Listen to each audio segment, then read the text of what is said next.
Today, we're obviously in our third sub-theme of reconciliation.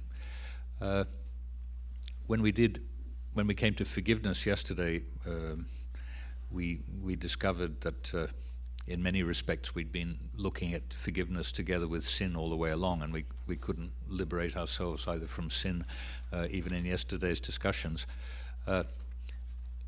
Some people have noted how the focus has often tended to be somewhat individualistic in our concern about individual sin, individual forgiveness.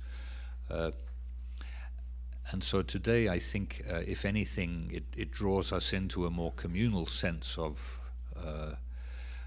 sin and forgiveness, and how our sin affects others, and not just our relationship with God. How forgiveness is transformative not merely of the individual, or should be transformative not merely of the individual, but of communities. But also what Jonathan was calling the other day the horizontal axis of this reality, which is reconciliation between human beings who have wronged one another. So our two speakers this morning will address these issues. First, we will begin with Asma Afsaruddin, who will present for us some Quranic takes on the subject of reconciliation. And she will be followed by Philip Sheldrake, who will lead us through some Christian texts. Then, as usual, we will have our three sessions of text study.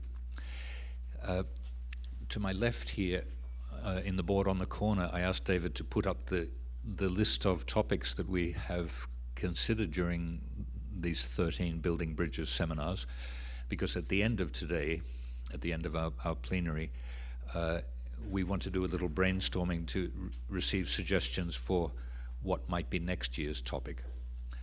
So rather than simply repeat what we already have, if you get a chance sometime during the day just to see what has already been done, not that what has already been done might not merit being done again, since our thinking moves on and situations move on in 13 years, and other approaches can be taken to similar topics. But that's just to give you an idea of where we have been, and we will be looking forward to a discussion of where we might go from here.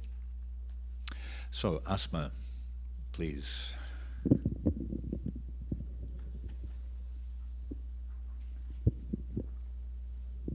Thank you, Dan. Good morning, everyone. Greetings to you all. Thank you for this preface, Dan, because this is still very much a work in progress, but I'm hoping that, with feedback from you and our discussions this afternoon, the paper will change in the process as well. But before I launch into my paper, I want to begin by thanking again the organizers of the conference.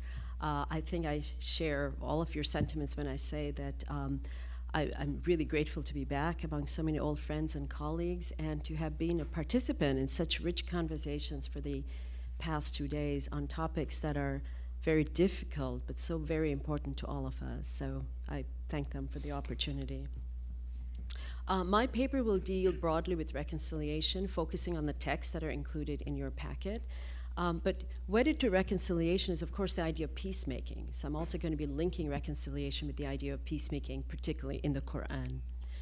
So one of the best-known verses in the Quran with significant implications for individual transformation and growth, and ultimately social reform, is from chapter 13, verse 11, which actually is not in your packet, but I'm just throwing that in because in many ways that is sort of the springboard, I think, for further discussions about both individual and social transformation. The verse states, "Indeed, God does not change people's circumstances unless they change what is in themselves." According to this verse, change is to be effected first internally in the individual before any meaningful external change can take root. From the Quranic perspective, the most important site for bringing about genuine individual change, followed by social change, is thus clearly the human heart, not to be understood, of course, merely as a physical organ, but as the basic cognitive and emotive center of the human system. An important consequence of the transformation of the human heart to make it receptive to God's will is the cultivation of fraternal bonds among fellow believers and the effecting of genuine reconciliation between erstwhile enemies. The centrality of harmonious relationships and the importance of maintaining concord among believers is asserted in Quran 49:10. The verse states, "The believers are brothers, so make peace between your two brothers and be mindful of God, so that you may be given mercy." The next two verses stress that believers should be mutually respectful and courteous in their speech and not engage in critical and malicious gossip about one another. Such socially destructive behavior stirs up resentment and ill will and undermines the bonds of fraternity and cordiality that must characterize relations among believers.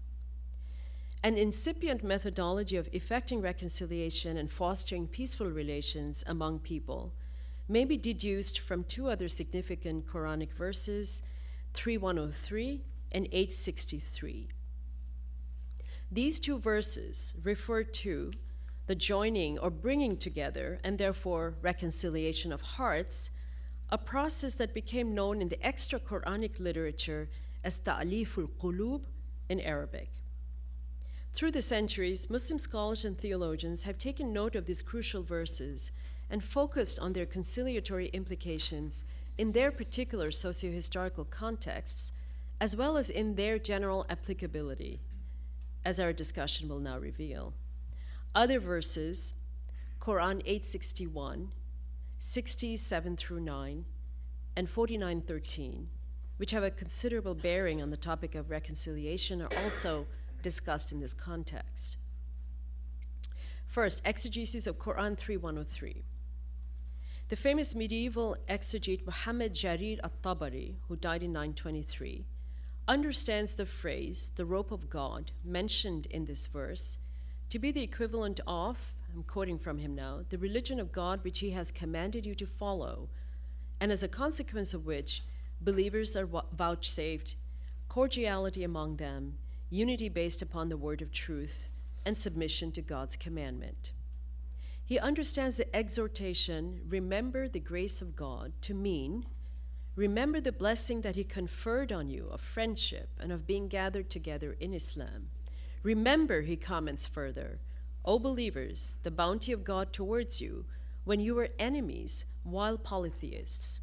You killed one another out of tribal partisanship in disobedience to God and his messenger. Then God joined your hearts in Islam, which can be broadly translated as surrender or submission to God, and made you the brothers of one another after you were enemies, and you continue in the bonds of friendship in submission to God. End of quote. At-Tabari provides the occasion of revelation, which links the meaning of this verse to the specific situation of two key Medinan tribes before and after the advent of Islam. The enmity referred to in this verse refers to the enmity that existed in the pre-Islamic period between these two tribes known as Al-Aus and Al-Khazraj as a result of the continuous wars between them. As the pre-Islamic Ayyam al-Arab, which can be translated as the battle days of the Arabs literature, informs us, these wars had lasted for about 120 years. At-Tabari refers to Ibn Ishaq, who died in 767, the famous biographer of the Prophet Muhammad, who recalled that these wars took place between Al-Aus and Al-Khazraj, even though they were closely related. According to Ibn Ishaq, the intensity of their enmity was unprecedented. However, as At-Tabari quotes him, then God Almighty extinguished that is their enmity, through Islam, and brought them together through his messenger, Muhammad, peace and blessings be upon him, end of quote. Through this verse, At-Tabari affirms God was reminding the Ansars, the helpers, this is a reference to the Medinan Muslims, of the misery and wretchedness that had afflicted them on account of their mutual hostility and fear, which had led to the shedding of each other's blood. The verse is a further reminder of how submission to God and the guidance of the Prophet finally led to reconciliation and security and facilitated the development of the bonds of friendship and brotherhood between them. At-Tabari concludes this section by commenting on the last part of Quran 3:103, which states, and you became brothers by his grace. This means, he remarks, because God exalted is he, joined your hearts by means of Islam and the word of truth, through cooperation in aiding the people of faith and rallying against unbelievers who opposed you, so that there remained no malice and no enmity between you. You became sincere, truthful brothers. The 13th century Andalusian exegete Al-Qurtubi, who died in 1273, understands the rope of God mentioned at the beginning of Quran 3:103 to refer to the Quran as well as to communal life. Al-Qurtubi remarks that the meanings are intertwined and related, for God has enjoined sociability and forbidden separation from the community, for separation is equivalent to destruction and communal affiliation is equivalent to salvation. The prohibition "do not become disunited" warns against the divisiveness that can afflict religious communities in the practice of their religion and exhorts believers to remain brothers in the religion of God by not blindly following every whim and fancy. Al-Qurtubi goes on to clarify, however, that the verse does not rule out differences with regard to secondary matters of religion, in Arabic al-furu'a. If such differences do not lead to dissension and arise in the course of extrapolating legal rulings from and explicating the religious law, then they are not harmful in themselves. The companions of the Prophet often differed with one another in the derivation of legal rulings in new circumstances, but in spite of that remained amicable towards one another. Al-Qurtubi cites the well-known hadith, "The difference of my community is a mercy." The kind of difference God forbids, he says, is the kind that leads to corruption and sectarianism.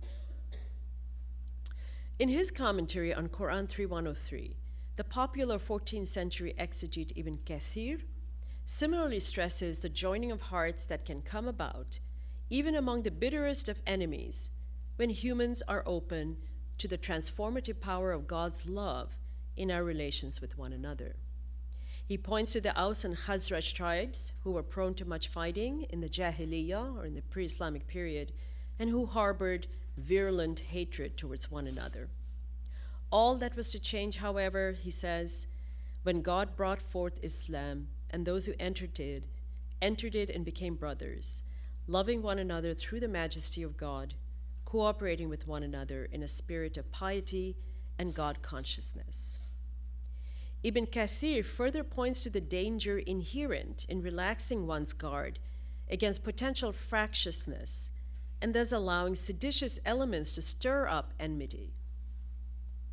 He relates an anecdote in exegesis of Quran 3:103, according to which an individual of ill will, who was displeased to see the concord and amity reigning among the Aus and Khazraj tribes in Medina, dispatched one of his cohorts to sit among them and revive the memory of their prolonged wars during the Jahiliyyah, the pre-Islamic period.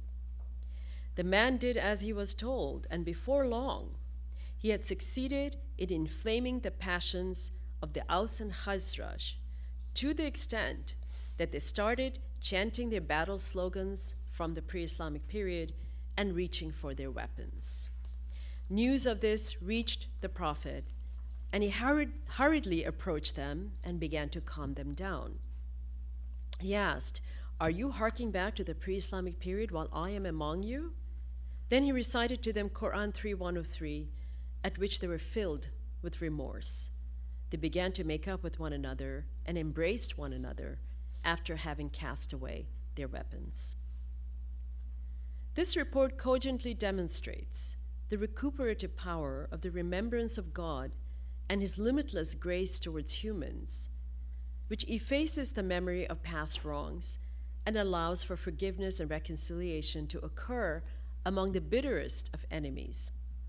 But it also warns, such memories can be resurrected by those malignantly inclined to sow dissension. The constant invocation of God in gratitude for his immeasurable benevolence towards humankind is, however, a potent shield against the incitements of troublemakers and helps preserve the unity of the believers. The 19th century Muslim reformist and scholar Muhammad Abdu, who died in 1905, similarly stresses the reconciliation of the Aus and Khazraj tribes of Medina after their submission to God, putting an end to their bitter past of chronic hostility. He further understands this verse to contain a strong denunciation of the tribalism of the pre-Islamic period, termed in Arabic al-Asabiyya. He marshals as proof text the hadith in which the Prophet declares, "One who invokes tribalism is not one of us." Abdu sees this pre-Islamic tribalism resurgent in the nationalisms of his own time, which create dangerous divisions among people. Abdu asserts that the true advancement of a nation lies in uniting all its citizens through their devotion to God, which ensures the well-being and welfare of all people, regardless of their religion or ethnicity. It is through holding fast to God's rope that one may successfully resist divisiveness and sectarianism, which leads to the shedding of blood, as happened in the pre-Islamic past, and thereby achieve genuine reconciliation among people. Now moving on to exegesis of Quran 863. The exegesis of this verse are very similar to those for Quran 3103. Most commentators, like At-Tabari, Al-Qurtubi, and Ibn Kathir, understand this verse to be a reference to the Aus and Khazraj tribes and the healing of their bitter past and mutual forgiveness after they became believers, as well as to the brotherly love that was created between the Meccan emigrants and the Medinan helpers in the post-Hijra period, or in the period after the emigration of Muslims from Mecca to Medina. The verse is furthermore understood to stress that only God, when he enters our hearts, can effect this kind of transformation. Thus, At-Tabari comments that this verse addresses the Prophet and reminds him, to quote, "Were you to spend, O Muhammad, all that is on earth of gold, money, and worldly goods, you would not be able to reconcile their hearts with all your strength, for it is God who joins them in guidance." End of quote.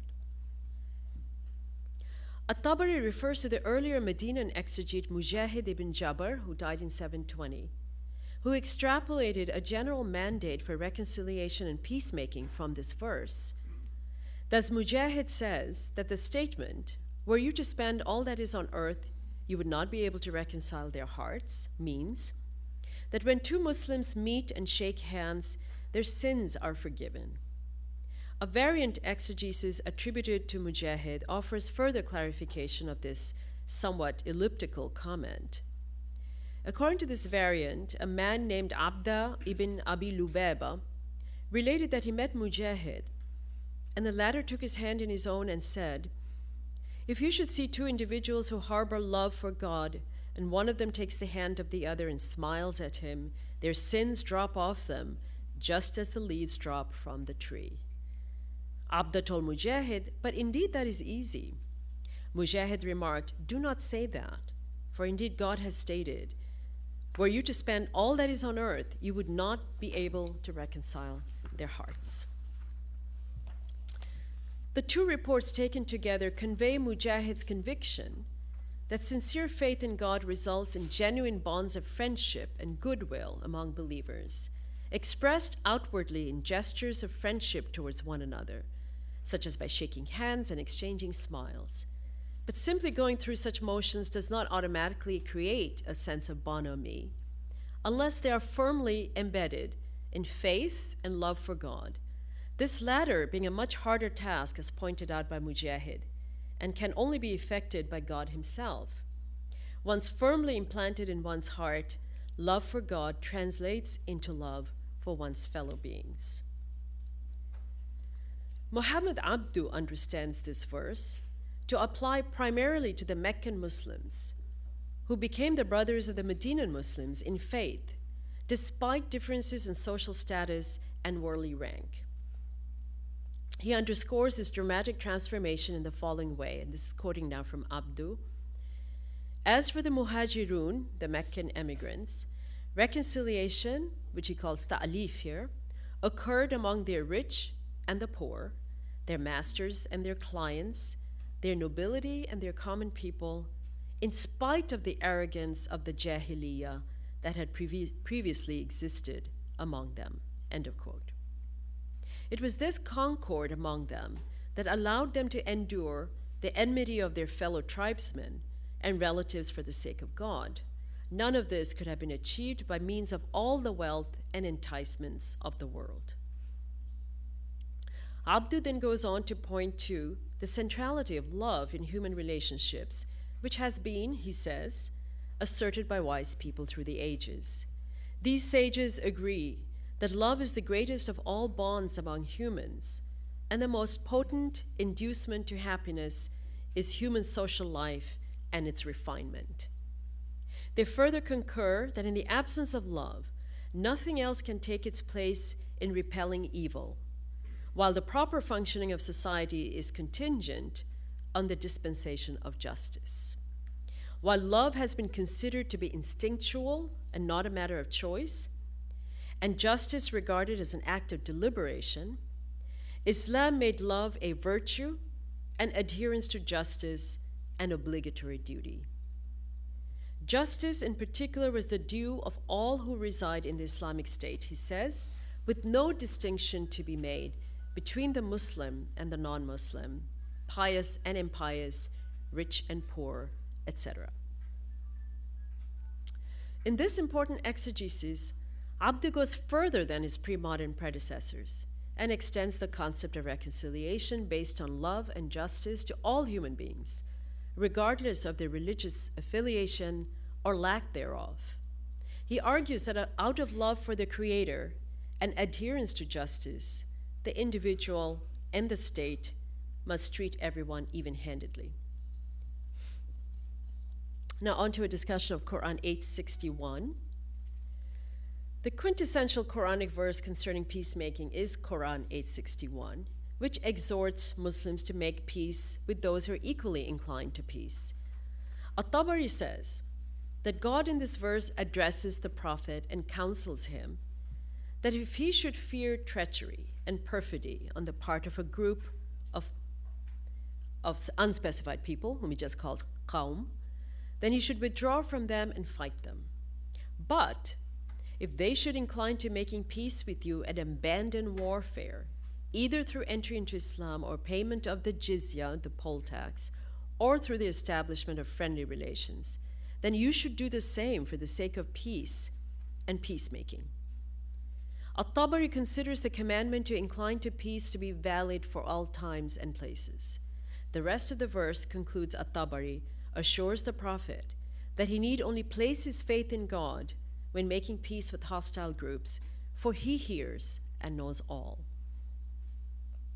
Ar-Razi briefly comments that after the preceding verse had exhorted Muslims to assemble their forces against the enemy, should the same enemy incline to peace, then Muslims are commanded to accept their offer of peace. This commandment, and he agrees with At-Tabari in this case, remains in effect and has a broad and general applicability. Al-Qurtubi similarly remarks that if the adversary inclines to peaceful relations and agrees to peacemaking, as-sulh in Arabic, then Muslims should also incline to it. The word as-salm, as occurs in this verse, and the related word as-salam are the equivalents of as-sulh, and therefore have to do with peace and peacemaking in general. He refers to unnamed sources who, in their exegeses of this verse, pointed to the example of the companions of the Prophet during the time of Umar ibn Khattab, the second caliph, and rulers after him, who made peace with numerous non-Arab nations through formal treaties, following the precedent of the Prophet Muhammad. According to a hadith recorded by al-Bukhari, Muslims may make peace with non-Muslims of all stripes and conclude truces with them without levying any taxes on them. Furthermore, they may conclude peace agreements according to which they themselves pay tribute to the enemy, all in the interest of forging peaceful relations with former adversaries. Quran 67:9. By the way, I'm not reading the verses because I know we have them in our packets, so in the interest of time, I'm not going to read all the verses here.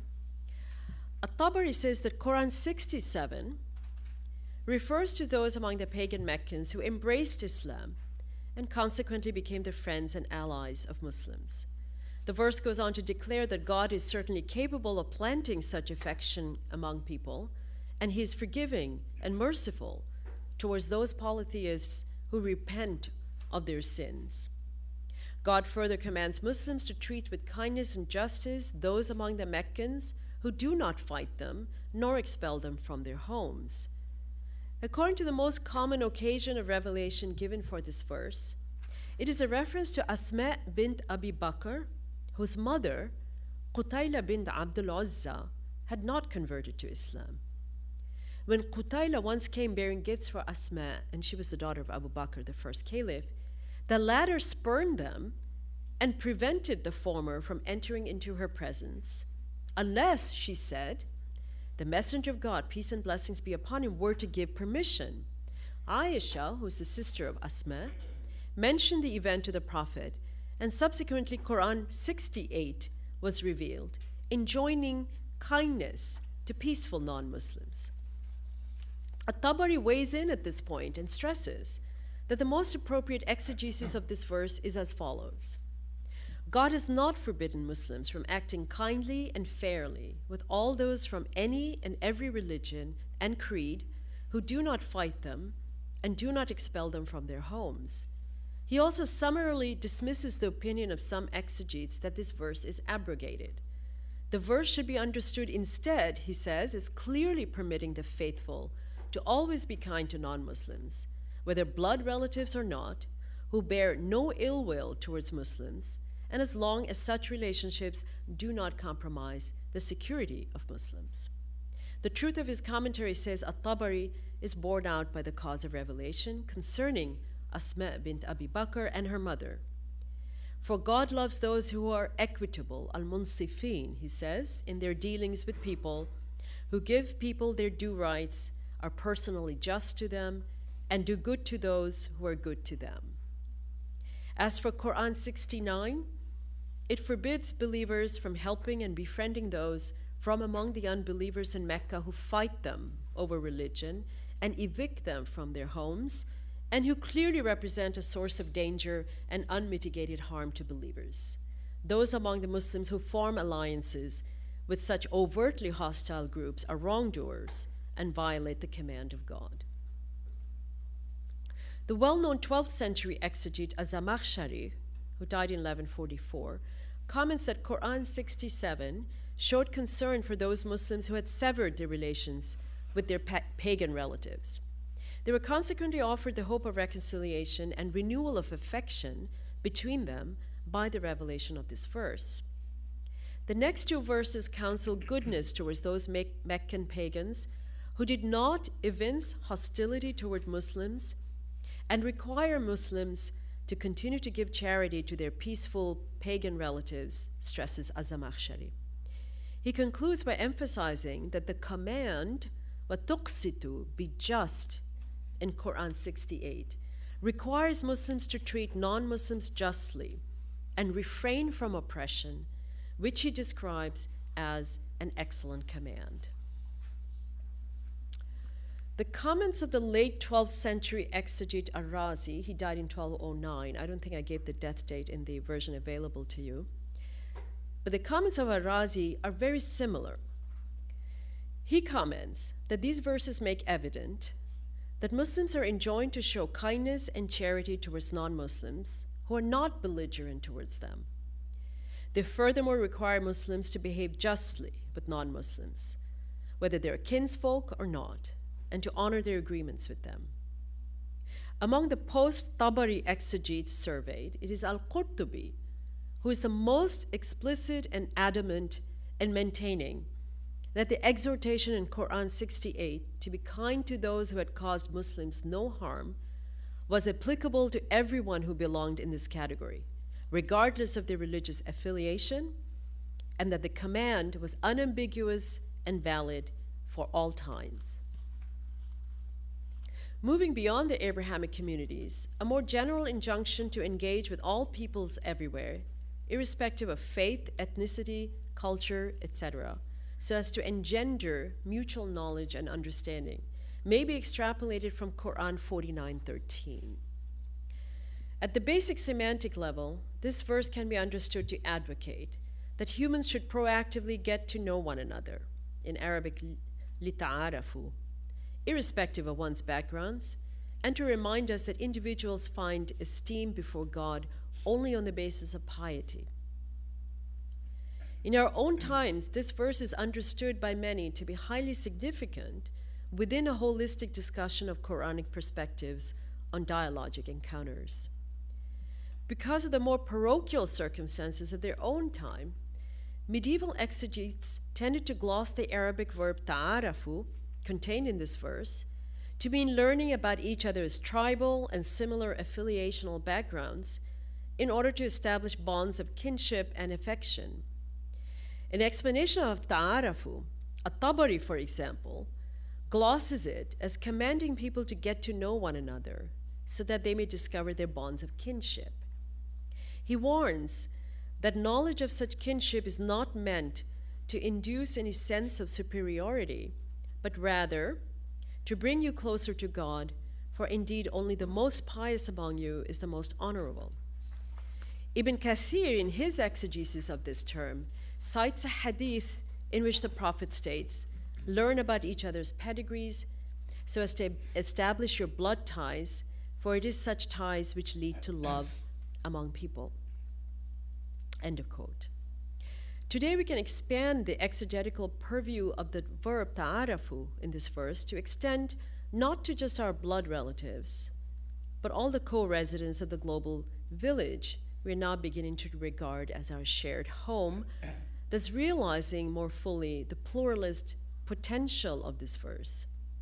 And this is how a number of modern exegetes are now beginning to read this verse. I think if you read a lot of essays right now on pluralism and interfaith encounters, this is probably the most commonly cited verse. In our contemporary circumstances, therefore, Quran 49:13 may be understood as representing the overall objective of our interfaith and intercultural conversations, to broaden the common ground we inhabit as human beings, and to learn about one another as inhabitants of different countries, cultures, and faith communities, with an appreciation for these differences that enrich our lives.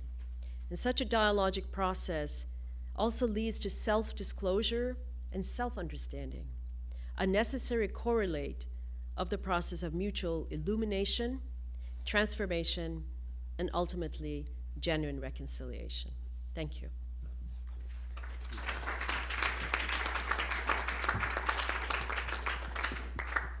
Thank you, Asma.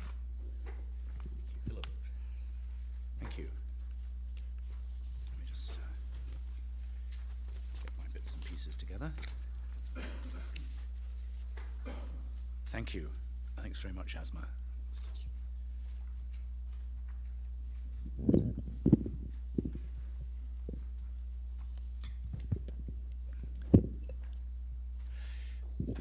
Just before moving on to the text, which you have, I just want to throw in an anecdote that occurred to me last night as I was reading through what I said.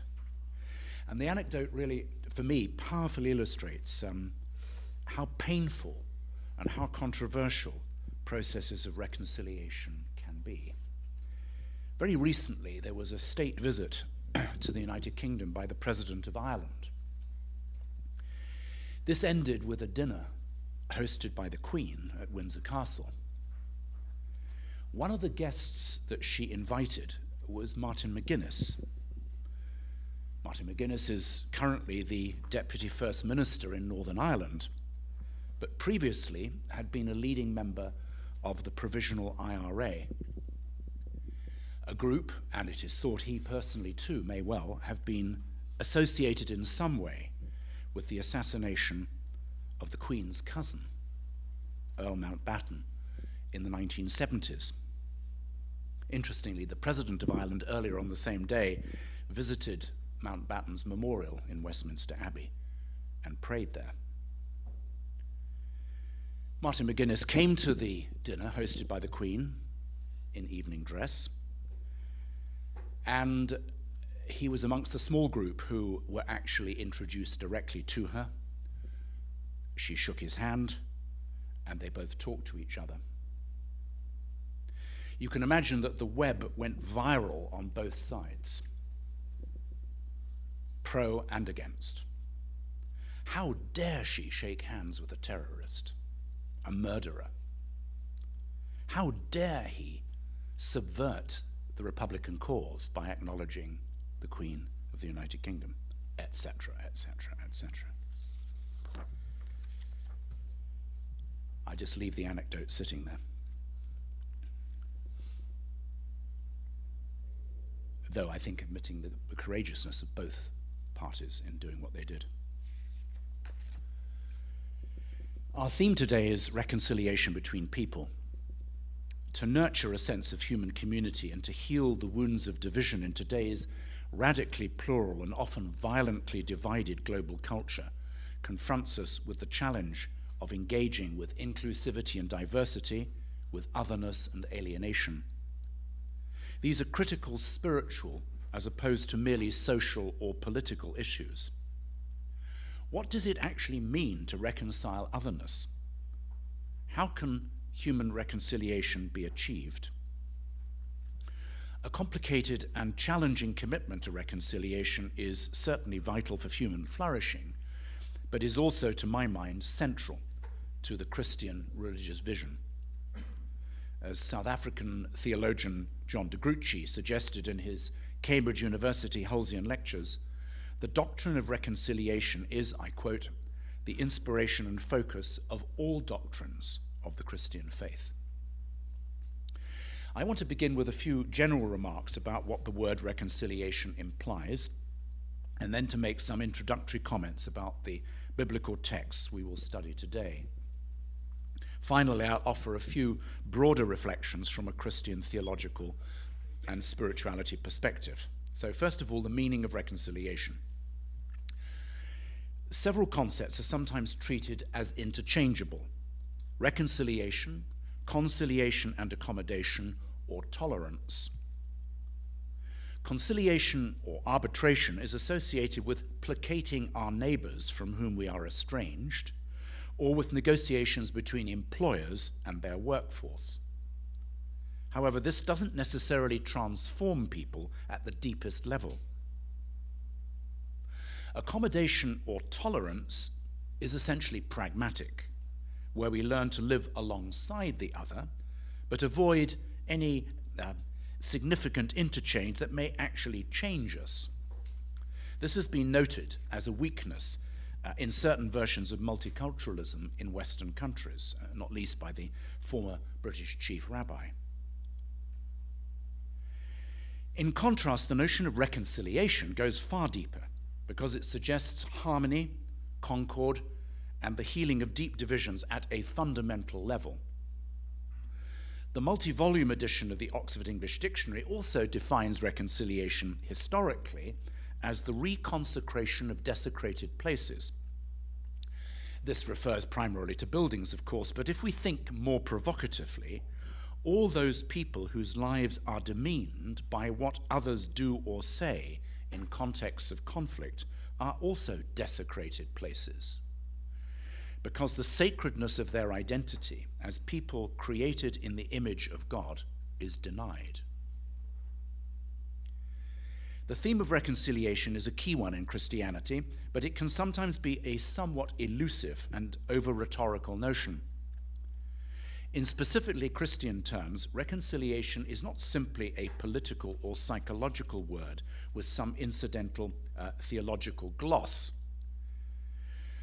Protestant Christian approaches tend to emphasize especially reconciliation between God and humanity as a result of Jesus' death on the cross. For example, the letter to the Romans, chapter 5, and I give the verses. While Catholic Christian approaches often emphasize how the love of God poured out upon us as a result of divine human reconciliation, creates a new humanity in which the walls of division between peoples are broken down. So, for example, 2 Corinthians, the letter 2 Corinthians chapter 5, and I give the verses, which I will mention later. In fact, I'll read the verses out. In fact, both emphases are intimately linked.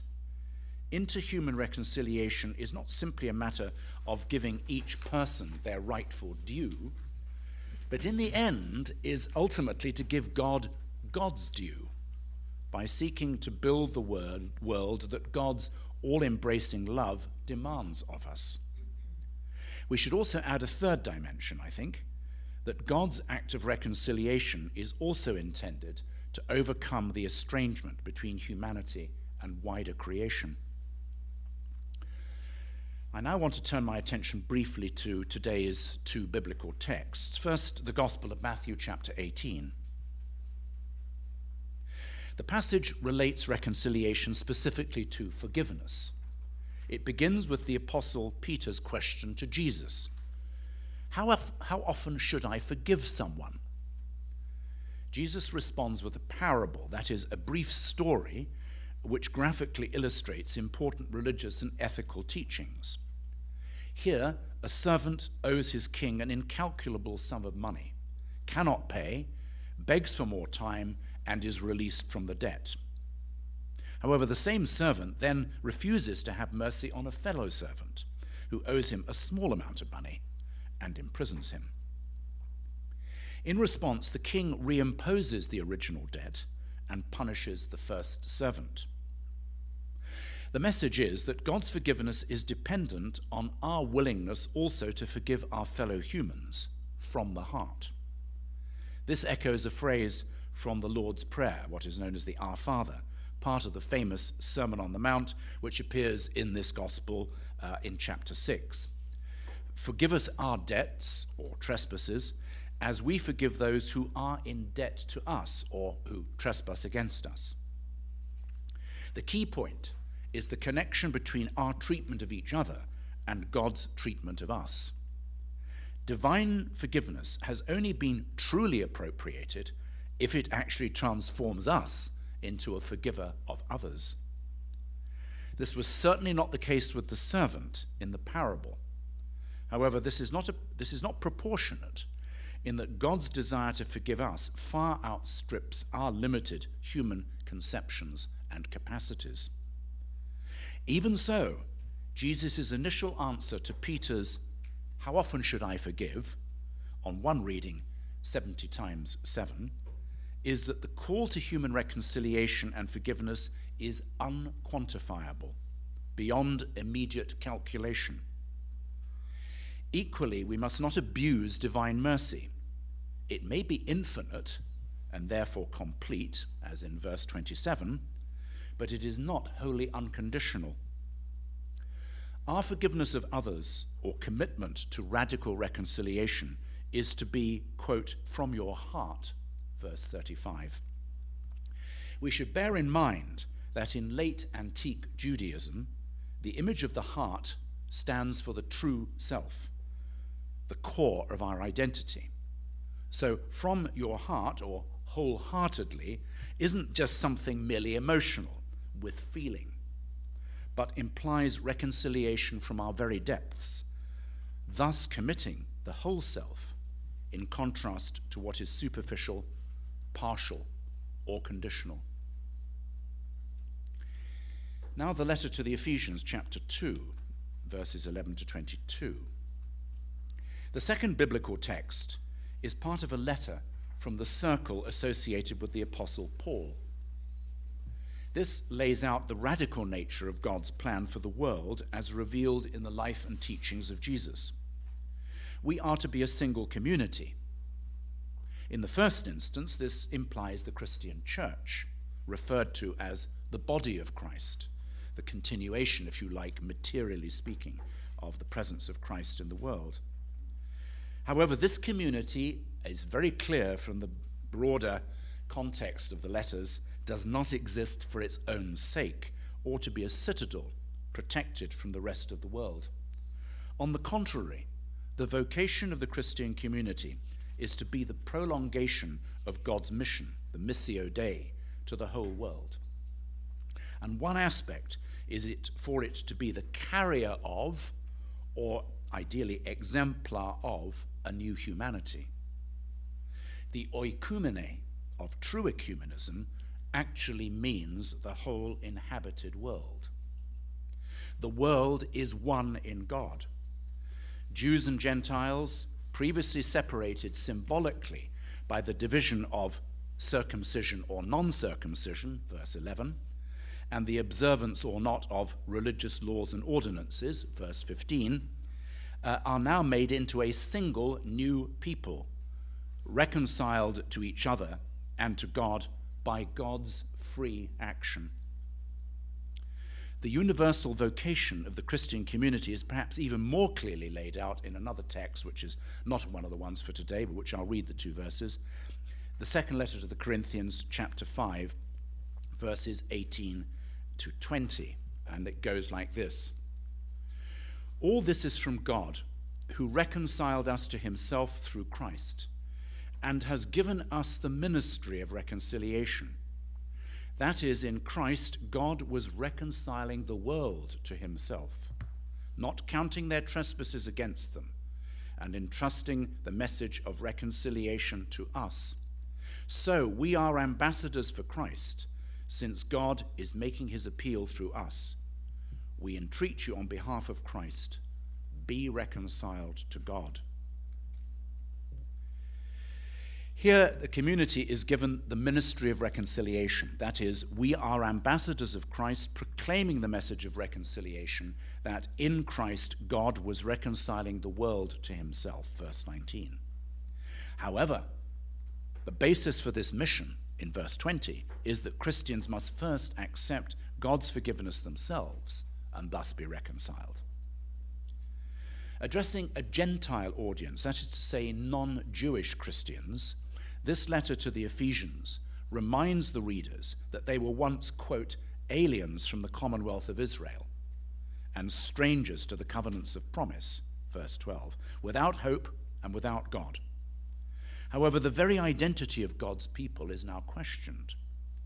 The letter assures its audience that they are no longer aliens and strangers in relation to a favored, protected, and exclusive community of insiders, but all are citizens with the saints and members of the household of God, verse 19. All, it says, are brought near, a new chosen people, verse 13, reconciled with God and with the commonwealth of God's people. Mutual hostility is defeated and the dividing wall is broken down, verse 14. The wall is undoubtedly the one of hostility, but may also refer to a real, actual, existential wall in the Jerusalem temple that excluded non-Jews from the inner court, preserving religious purity. All people are now given access to God, are given hope, and are connected to God, not through their own merits or capacities, but solely by the self-sacrifice symbolized as blood of Christ. He, according to verse 14, is our peace. He, in verse 15, has abolished the law with its commandments and ordinances. Now, this doesn't imply that there is no longer any need for law. However, rather than merely being a series of dry and detached religious regulations and ordinances, the law is now embodied in Christ. It is to follow the way of Christ and to live out his way of love in our own world. As a concluding remark, the letters of Paul and his circle present a counterintuitive understanding of reconciliation. By saying that God is the fundamental agent of reconciliation, it is actually the one who is offended by human sin who initiates the process.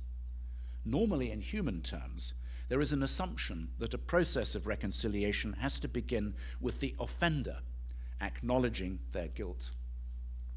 Here it is God's love, manifested in Jesus Christ, which turns enemies into friends. In the passage from Matthew's Gospel, the corollary of this divine dynamic is the challenging call to Christians, and may I say implicitly to all humans, to emulate God's character in a love of enemies and the forgiveness of debtors that is not dependent on their rendering prior satisfaction. Deeply challenging, but here are a few more challenging aspects of reconciliation beyond those texts. First, once again in the letters of Paul and his circle, what lies behind notions of reconciliation, both as God's free and loving action, and as a continuing Christian and more broadly human vocation, is what we might call the parable of beginnings in the book of Genesis in the Hebrew Scriptures. In this story, humanity is created by God as God's partner in caring for the world. There is a covenant of trust between God and humanity, involving our faithful stewardship of the world in cooperation with God. Also, it is humanity, without exception, created in the image of God, who share a common identity and value as loved and sustained by God. However, human disobedience leads to alienation from God, divisions within the human community, the walls of separation mentioned by Paul, and estrangement from wider nature, symbolized in the language of expulsion from an idealized Garden of Eden. This cycle of alienation and estrangement, which permeates human existence, is encapsulated in a narrative of what is traditionally referred to as original sin. That is, human nature is inherently flawed and in need of healing. However, out of love, God freely chooses to overcome our sinfulness and to redeem humanity from this cycle of alienation. However, having said this, as humans, we exist within a process, a movement towards the hope of final restoration and renewal in God. The notion of a world reconciled by God in Christ doesn't mean that in our contingent existence, evil has already been fully eradicated or that God's kingdom has been finally established.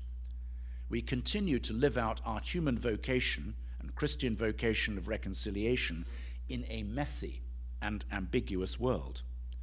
However, if we follow the message expressed in the letters of Paul and his circle, we are not invited to retreat from the world into some kind of protected, gated spiritual community, abandoning the wider world to its fate.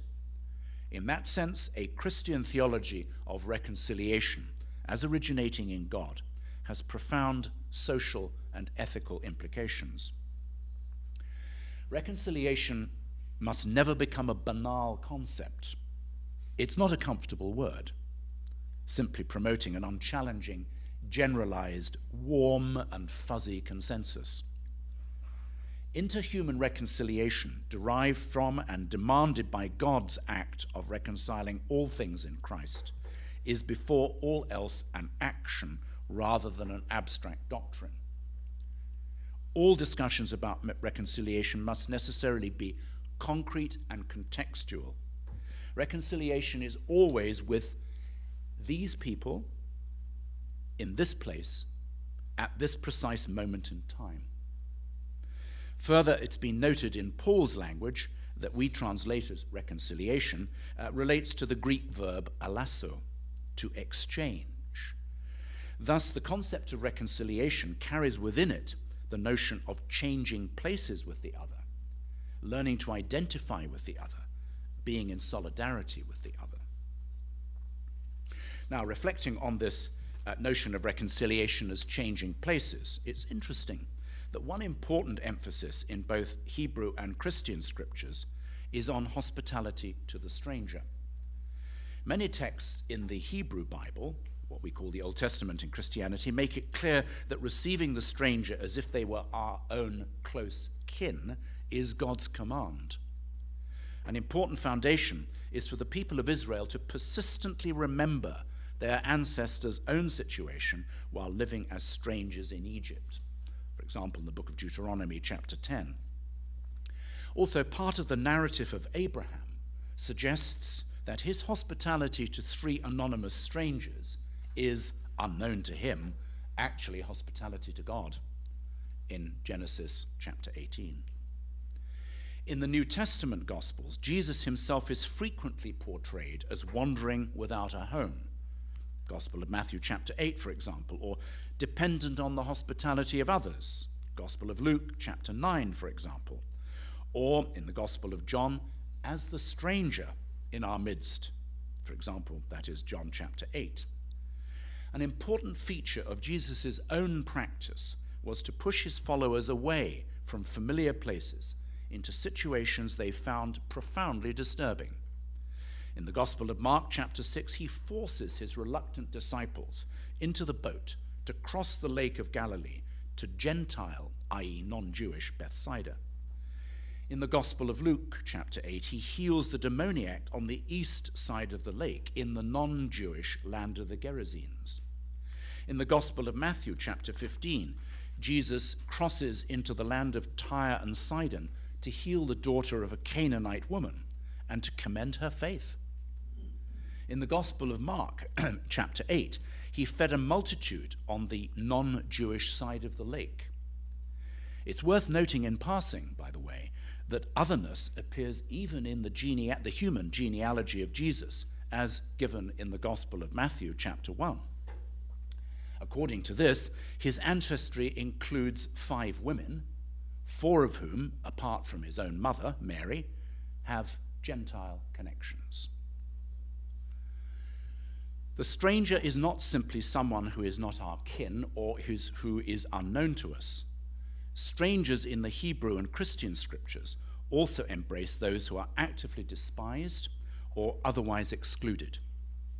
In the Gospel of Luke, the obligation in Jewish law both to love God and to love our neighbor as yourself as the criteria for inheriting eternal life is presented in the most challenging way in the parable of the Good Samaritan. That's in Luke chapter 10. In the story, an anonymous somebody is attacked by robbers on the road, stripped and left to die. It's not clear at all from the text whether this somebody is Jewish insider or stranger. Either way, 2 religious worthies, Jewish religious worthies, a priest and a Levite, pass by, ignore the victim, and do nothing. The person whom Jesus portrays as responding as a true neighbor to the person in need is not one of those bound by the Jewish law, but a member of a despised and outcast religious group known as the Samaritans. Thus, Jesus' teaching on hospitality is regularly sharp and challenging. Hospitality is to dignify someone with respectful recognition. Thus, in the Gospel of Luke chapter 14, Jesus suggests to his host at a dinner party that he should not just invite those who might reciprocate and are able to do so, but that his invitations to dinner should embrace the poor, the crippled, the lame, the blind, in other words, those who can't repay him. Hospitality to the stranger is also presented as having a bearing on our eternal destiny in the portrayal of the final judgment in the Gospel of Matthew, chapter 25. The criterion of judgment is whether we have granted recognition and hospitality to the least, the hungry, the stranger, the naked, the sick, those in prison. Jesus is challenging teaching that these least are members of God's family, verse 40. And in welcoming or assisting them, we welcome God. And in failing to respond to them, we reject God, verse 45. The final part, I just want to very, very briefly develop this image of hospitality to the stranger in relation to 2 Christian resources for what might be called a spirituality of reconciliation. The first is the 6th century monastic rule of St. Benedict, which has a profound influence more broadly on Western European culture. And the second is the central Christian ritual of the Eucharist. First, the rule of St. Benedict. This has a great deal to offer in terms of Christian understandings of reconciliation, but there are a number of elements, but I'm only going to focus briefly on one, the virtue of hospitality. Chapter 53 of the rule states that all guests who arrive at the monastery are to be received as Christ. The Latin goes, omnes supervenientes hospites tamquam Christus suscipiantur. The rule goes on to say, for he himself, that is Christ, will say, I was the stranger and you took me in. Christ is in the stranger, the rule suggests. Commentators have always noted the word omnes, literally all. This portrays an inclusivity linked particularly to strangeness, or we might say otherness, in contrast to those who are one of us. Supervenientes, those who arrive, underlines the point even more strongly. It literally means those who turn up unexpectedly. However, this isn't a question merely of those who didn't bother to phone beforehand to warn us they were coming, but those who are a surprise to us in a deeper and indeed far more disturbing sense. Close to the surface of the text is the understanding that Christians are not to be choosy about whom they keep company with. The word hospites is an ambiguous word, and it can legitimately be translated as strangers as well as guests. The former sense is reinforced by the reference in the rule to the Last Judgment narrative of the Gospel of Matthew. I was a stranger and you took me in. Finally, the word suscipiantur literally means they are to be received, but its deeper sense is they are to be cherished or loved. Thus, the stranger is someone who, while different from us, we must learn to value as closely as if they were one of our own kin. In the rule, hospitality is a blending of inside and outside worlds. It creates a liminal space where those who are other are genuinely encountered and socially ingrained differences are transcended. And finally, and briefly, Christians enact their theology of reconciliation in the central ritual meal of sharing the Eucharist. Unfortunately, some approaches to a theology and practice of the Eucharist are far too comfortable. They concentrate on building up the Christian community in and for itself. As the Bolivian theologian Victor Codina comments, it's possible to limit reconciliation to what he calls a magic circle of people whose worlds overlap to a reasonable, I think he means acceptable degree. However, this bypasses the risk inherent in celebrating the Eucharist. The ritual of blessing bread and wine and sharing them is an active memorial of what is known as the Last Supper, that is, the meal that the Gospels suggest that Jesus shared with his disciples before his arrest and death. In Christian belief, this memorial action makes present in and for the community of today the transformative and challenging power of God manifested in Jesus' life, suffering and death, resurrection and union with God. The Eucharist, the point is not simply a practice of religious piety, but it is the enactment of the particular identity of the Christian community for the sake of wider humanity. As such, the link between celebrating the Eucharist and ethical behavior is intrinsic. The Eucharist powerfully engages the worshipping community with the power of God's forgiveness, but through this also with the call to a radical change in our relationships with others. This necessarily challenges the community to undertake appropriate ways of living in the world and promotes a reordering of the existential situations in which we live.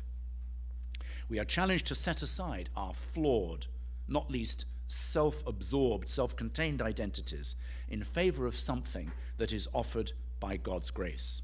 In the words of Archbishop Rowan, quote, where we habitually are is not, after all, a neutral place, but is a place of loss and need, which needs to be transformed. The dynamic of the Eucharist demands that the presumed identity of everyone is to be radically reconstructed. This necessitates an honest recognition of what is wrong, as well as a process of painful dispossession and fearless surrender as a process to any form of reconciliation. Well, not just a process, the precondition. One of the most powerful human symbols of radical hospitality and of reconciliation is to share our table. During his lifetime, Jesus was precisely criticized for having meals with outsiders, eating with publicans, that's to say, Roman tax collectors, with sinners, for example, in Luke 5. Even more powerfully, we know from the gospel narratives that at the Last Supper, which the Eucharist commemorates, Jesus shared his final meal not only with disciples like Peter, who would later deny and desert him, but with Judas, who went on actively to betray him. The ritual of the Eucharist is a landscape of memory, including ambiguous and conflicting and painful memories. The central narrative, that is, the revelation of God's redemption of the human condition in the suffering and death of Jesus Christ, embraces all human stories, and yet at the same time reconfigures them. The narrative of God's action, ritualized in the Eucharist, makes space for a new narrative that seeks to push us beyond the exclusions of our various human divisions and separations. This invites us to undertake the radical business of reconciliation and of creating an inclusive human solidarity. The narrative of God's redemptive work, actively recorded in every Eucharist, tells a very different story from the one shaped by human division. There is, therefore, a perpetual and uncomfortable tension in celebrating this ritual between God's reconciling power on the one hand and the many efforts of Christians on the other hand to resist the call to human reconciliation. The call to Christians at every Eucharist, echoing today's text from the letter to the Ephesians, is to stand around the table with and to be in solidarity with people we have not chosen, whose presence we have not negotiated, would not choose of our own free will, and may even find deeply distasteful. A Christian spirituality shaped by the Eucharist involves a belief that our true identities are determined by God and God's affirming and life-giving gaze, rather than by our limited presuppositions and capacities to accept the identity of the other. The demands on Christians who practice the ritual of the Eucharist are consequently more powerful than any notion of human solidarity based solely on a social or political theory, however inclusive or just this seeks to be. Thank you.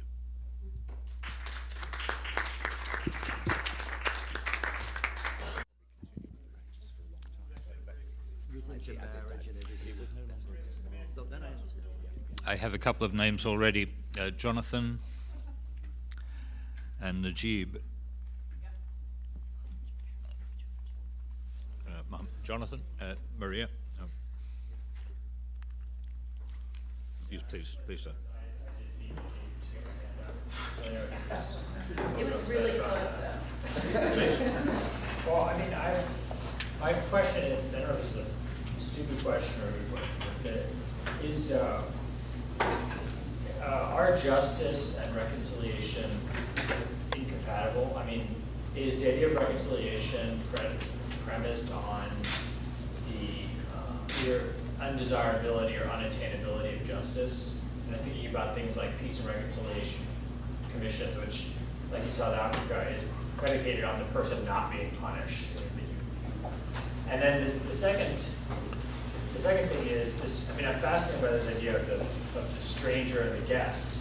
I just remembered this great book, I think it's by Simon, called The Justice of Zeus, and it talks about the way that you move from a kind of tribal religion or a tribal god, or for justice, it's just helping your tribe and bring other people to a more universal notion, and you do so through this idea of Zeus of a guest, that the way you treat the guest becomes the measure for justice. And so in this, I mean, I was interested in this. Is it the measure of reconciliation or the measure of justice, or are they both linked? I think it's looking at you. Was it me? I was for both of you. I'm going to say. Why don't you take a stab in, and then I'll follow. Okay, thanks, Asma. Okay. Well, it's interesting you raise that, because the little anecdote I added at the beginning, that's precisely one of the questions that's been raised, because of a proposal to basically draw a line under prosecutions of either soldiers who may have been responsible for violence in Northern Ireland, or members of the IRA who were responsible for violence, and the controversy around whether that is actually helpful in the peace and reconciliation process. That's not an answer to your question, but it's showing that that's a very live issue. I think a broader answer really is to bounce back the question of how we actually understand justice. The concept of justice is a polyvalent term, and we often assume that justice is, legislative, measuring of people's behavior against certain legal principles, and if they're found to have fallen short, punishing them. But that's a very limited understanding of what the concept of justice philosophically stands for. So I think it challenges us to ask, bounce the question back, is there an understanding of justice that can embrace peace and reconciliation, as opposed to seeing the two as juxtaposed against each other?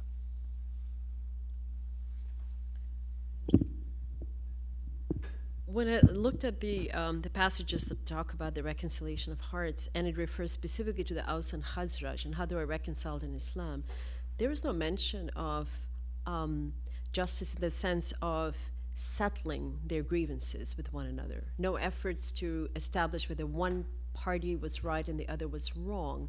Rather, it stresses that they forgave each other.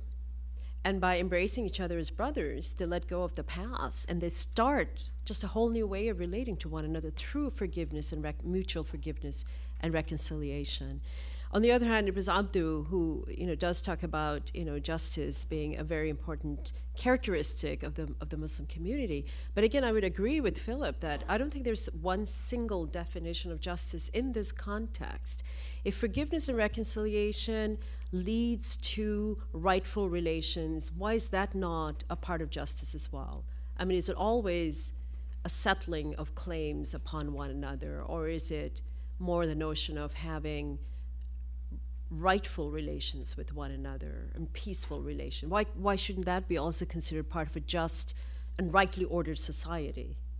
Do you see what I mean? That it's not necessarily a single, primarily legislative or juridical understanding of justice. Again, I think this is a fairly new field or concern within Islamic studies, so I don't think there are hard and fast answers to questions like that.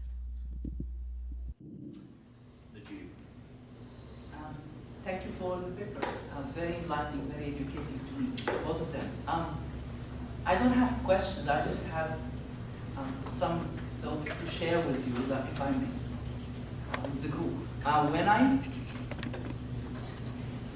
When I do my research homework and list I float in a rather mentally rewarding physical limbo, I invite myself to go down to earth and to focus on human conditions.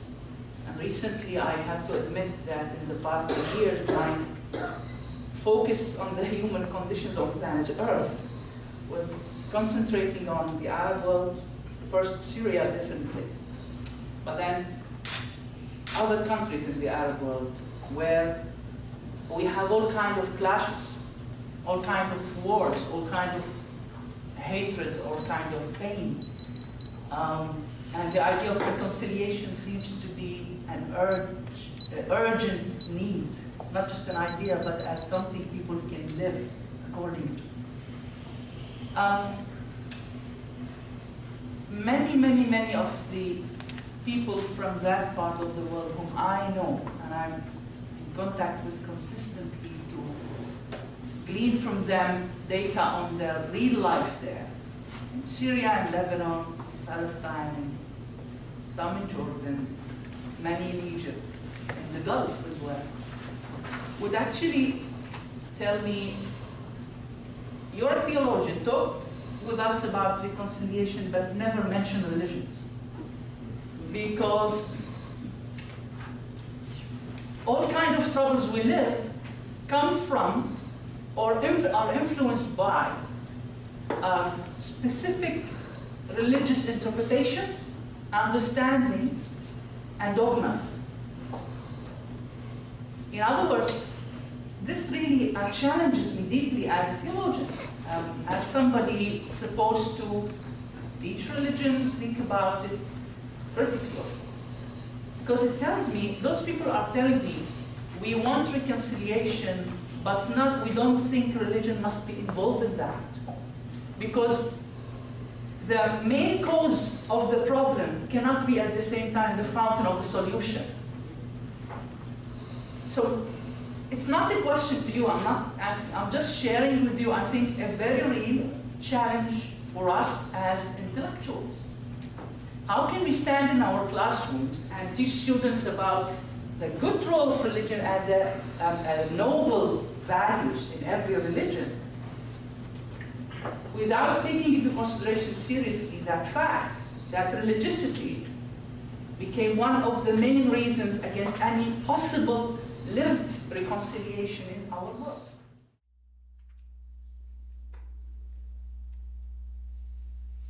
Well, all right, I'll go. You go for it, okay. Well, I think there should be a frank admission that religion has been a source of problem and source of conflictual situations and still persists today. But it all depends on what you mean by religion and whether you understand it to be sort of this static body of immutable laws that are not open to human interpretation. There are different readings of religious texts and how we choose to read them, and ultimately it is a matter of human choice, is going to determine the kind of results we have. We're also, I think, challenged by our contemporary circumstances to reread our religious texts. I mean, the classic verse that I can think of is 49:13 from the Quran, where all the pre-modern commentators that I looked at basically understood it in the context of their very circumscribed circumstances, you know, limiting the understanding of one another to their own, the members of their own families, their tribes, and so forth, because their world was circumscribed in that manner. But I think we can understand this verse in a much more liberating and a much more inclusive and much more pluralist, frankly speaking, way. And that process is already underway. So religion can be a part of the solution as well, but I think... Underway according to whom? Yes, we also do need to talk about religious authority, right? And who gets to promulgate these new readings or implement them. But I think it's the community. The community has a role. In Islam, at least in Sunni Islam, the idea is that through consensus, communal consensus, new understandings can take root and become authoritative. And that has been the case over the centuries. There has been attrition in religious authority and legitimate religious authority. And you have lots of people trying to fill that vacuum. And that's a huge problem. There's absolutely no doubt. I'm not trying to make it sound easy and insurmountable, and you being in the actual trenches, right, know how challenging all this is. But religion can be part of the solution, and this should be part of our overall attempts. Us here, but also communities who are already involved and implicated in these conflicts. And I believe scholars have a very important role to play, and I think you're already playing them. But that has to become a concerted effort where it actually leads to positive results. But I think it's doable. Sorry. No, just to say, Yes, we go ahead. finished. Very briefly, just one other thing. We need to be, the anecdote I gave at the beginning, which sounds like a purely political anecdote, actually is a deeply religious anecdote as well. And I think what it illustrates is how regularly throughout history, as well as in the contemporary world, the label religion and the reality of social, cultural, political, ethnic anxieties, divisions, antagonisms get blended together in extraordinarily unhelpful ways. And in a sense, you know, the point I was trying to make about some of the challenging aspects of Christian scriptures, but also of the central celebration of the Eucharist, which has been a source of division within Christianity, as whether it's supposed to be a symbol of unity, I think underlines the point that, humanly speaking, we often misuse religion to justify our own non-religious ends. And that's often the deep problem. It's not so much the religion at its deepest and most challenging level. That's clear to me. Yeah. That's clear to me. I'm just inviting us to make it clear to people. Yeah. Maria. Related, I think, somewhat to Jack's question about justice and reconciliation, and also what you've said. the papers, first of all, which were both wonderful and I enjoyed very much, they had a sense of focusing on reconciliation between people who are strangers or unfamiliar to each other or somehow divided from each other. And also, especially in Philip's paper, the way God's forgiveness inspires or should inspire reconciliation between people. But I wonder how these things are challenged by the story of the prodigal son that we read yesterday. Because this is a question of forgiveness and reconciliation within a family that had been one, that should be one. And one way to read that story is to say that the father's abundant forgiveness of the prodigal son only increases the resentment. It doesn't facilitate reconciliation. It increases the resentment of the elder son. And one of the things we discussed in our group was the fact that the story seems to just end. And you don't know, is the older son going to be persuaded by his father's very loving attempt to bring him back into the family to share the meal, with the celebration with the son. And, I don't know. And I think maybe that story, I think we're supposed to put ourselves in the place of the older son, make the decision about what we're going to do in the face of that. But it has to do with justice, right? Because what bothers the older son is that the forgiveness of the father seems to thwart justice. And that, doesn't necessarily lead to reconciliation, but can make the situation worse. And so maybe how do we deal with the fact that this is part of human nature, that if you have a kind of forgiveness without justice, that it can actually harm the prospects for reconciliation?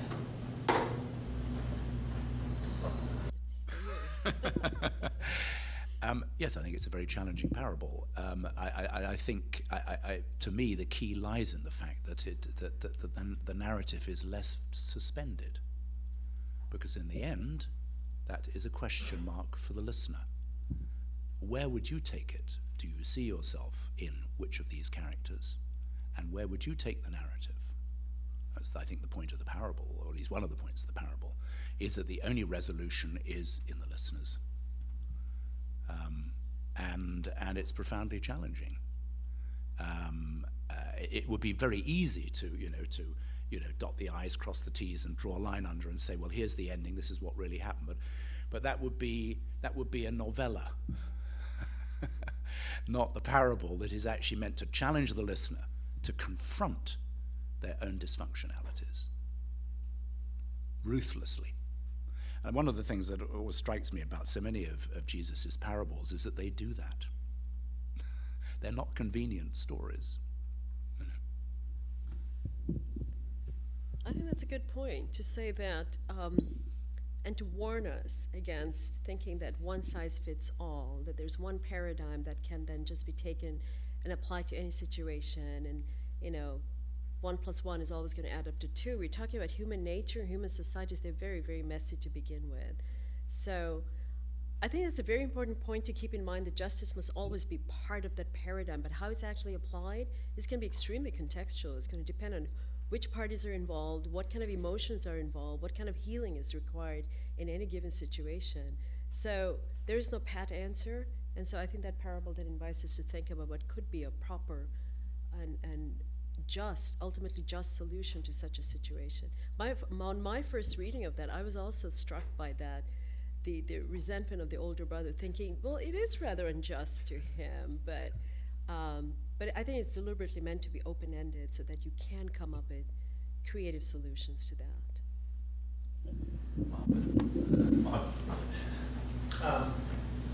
First, I enjoyed both presentations, and also Najib's interesting question reminded me of a quote by a famous rabbi that religion is like fire. It brings us warmth, but it also causes great destruction. But I have a question for Asma. Jack raised the question about the role of justice in reconciliation. And my question is about Surah 60, verse 8. And this is actually a translation I myself use, but the way it's worded, I've always been sort of troubled by the wording. Just looking at the translation, and he does not forbid you to deal kindly and justly with anyone who has not fought you for your faith or driven you out of your homes, excuse me. God loves the just. And the use of the word just here, and justly, does that imply then that when one is engaged in warfare, that one is being unjust? And so I know the Arabic here is وَتُقْسِطُ إِلَيْهِمْ. And I wonder, is there another translation that's more appropriate? فَتُقْسِطُ إِلَيْهِمْ, to deal kindly for qist, right? Yeah, I mean, Yeah. One term that comes to mind, and it's kind of a politically charged term, so if we just forget about that, moderately comes to mind, but I don't know. So you're saying in the context of dealing with people who have not caused you any harm, Right. can we find another better translation for qist, right? In Yeah. vis-a-vis those people? Right, and here it says that he does not forbid you to deal kindly and justly. Right. So the term just, does that mean when you're in warfare, you are then being unjust? I mean, I guess the translation is it's always troubled me, and I just don't know if there's a better. Or fairly, would fairly be better? Fairly. Because that's more polyvalent, right, than justly, maybe? Because even-handedly, equitably, yes. It's like Idlib, it has to do with scales. Yeah. Yeah. But then the other, to Bidruhum, that is, I mean, I wonder if Bidr is linked to the notion of right, but I mean, that's a more like kindliness that is separated from justice. Well, this is the problem we always have with translation. I think the Arabic words here are far more richer than what the translation can possibly capture. But I think the context is so important that these are people who haven't caused you any harm. You have to deal with them as your neighbors, as fellow human beings who are your brothers and sisters in just humanity, right? So you have absolutely no cause to deal with them in any kind of oppressive or harmful way. It doesn't matter that they don't share your faith. I think that's ultimately the message that comes through very, very loudly and clearly, and that, as we know, proved to be very problematic for some of the medieval scholars and jurists and tried to get around that. But I think it's good to point out that the original Arabic words are far more richer and much more multivalent than the English translation can convey.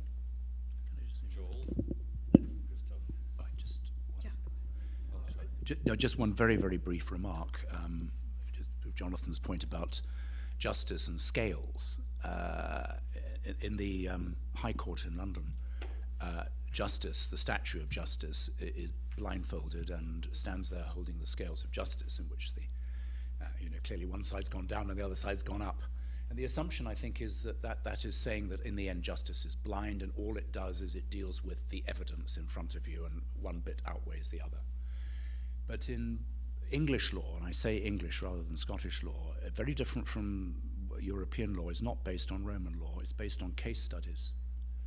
And it's therefore much more, well, let's say the human story plays a role historically much more, and that's sometimes more ambiguous. So the assumption that the scales are only the weight of evidence, it's also the weight of the situation.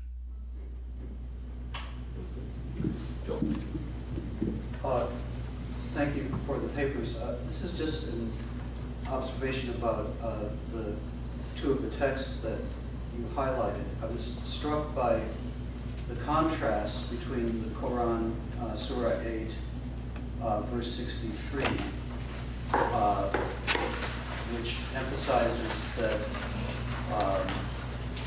it was not Muhammad, but God who has brought together these parties which were in enmity. The contrast between that and the Ephesians text, where it definitely is Christ who has brought together the warring parties and who has ended the enmity between them. So, it's just an observation on the different roles that the prophet and Christ play in these two theologies.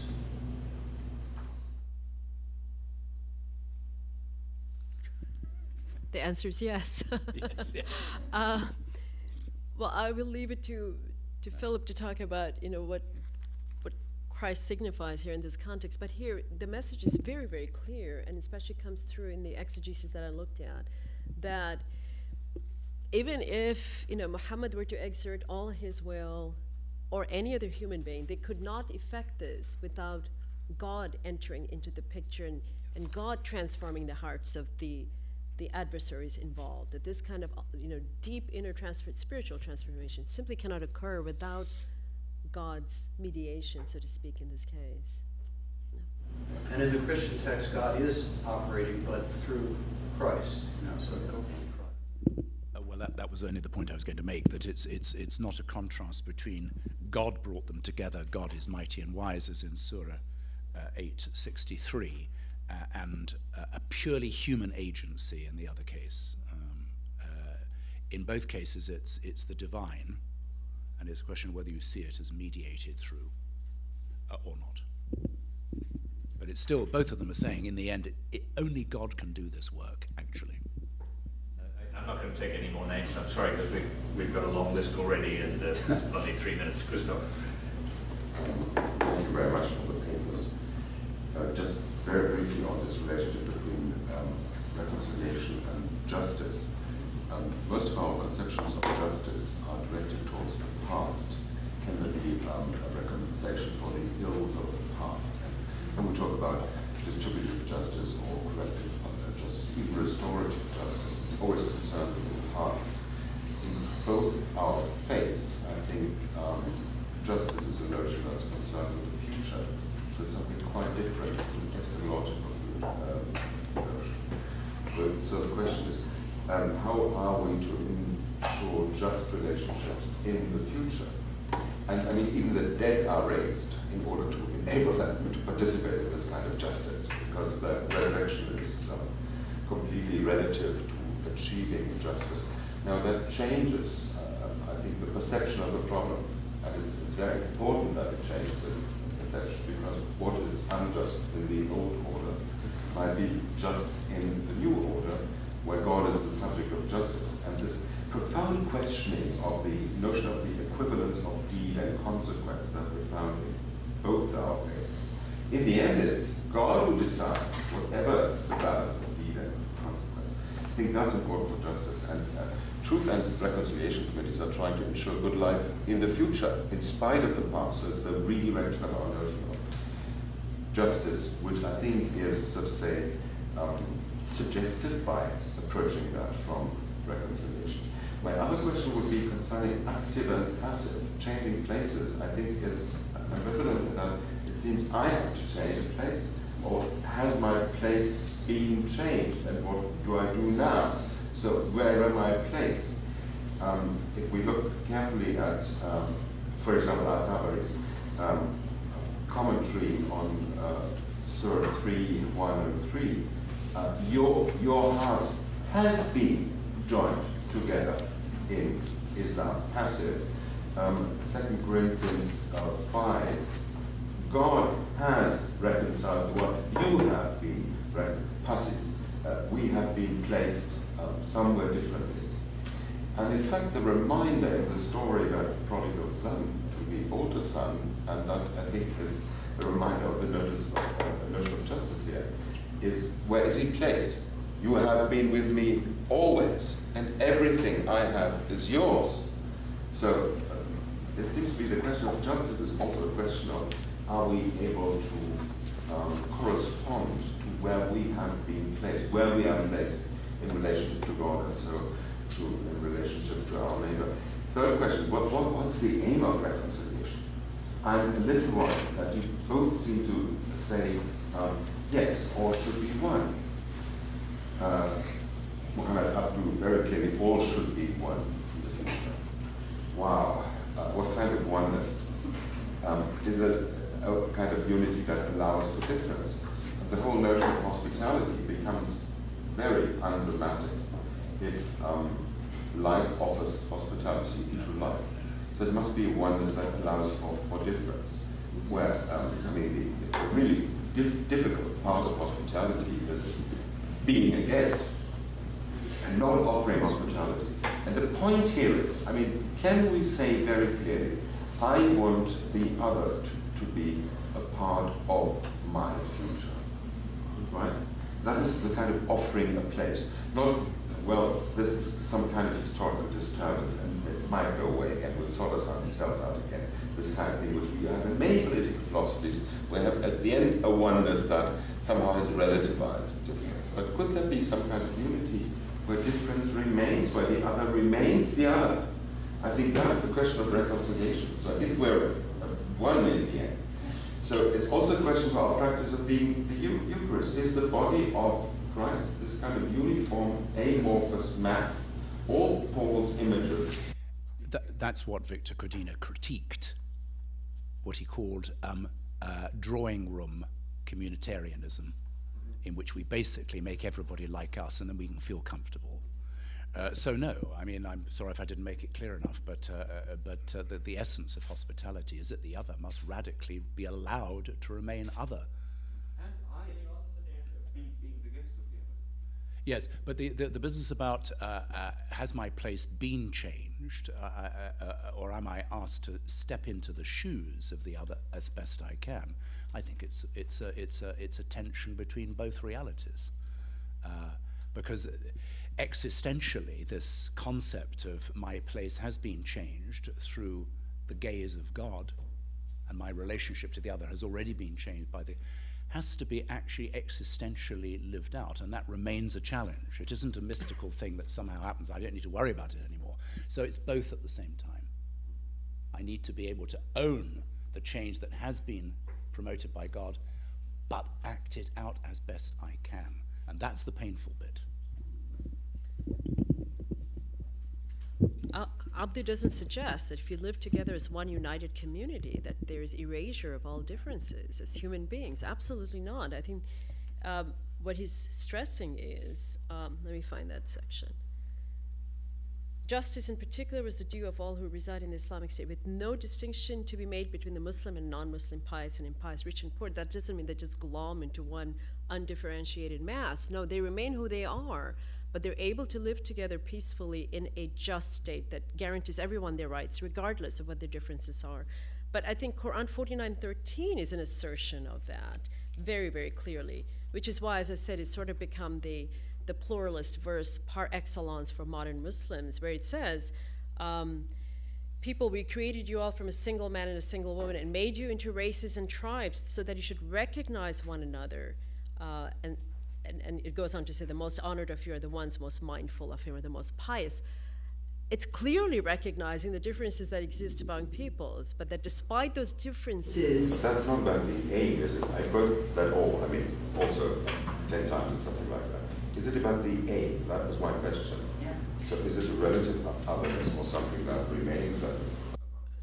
Well, the aim of reconciliation is to continue to maintain differences. I think that comes through in most of the exegesis that I looked at, that's how people have read these verses. If you remember, Al-Qurtubi says, it does not mean erasure of all kinds of differences, particularly intellectual differences, that's actually a healthy consequence of different kinds of people getting together and becoming reconciled and talking to one another. That's part of the dialogic process, recognition of difference, definitely.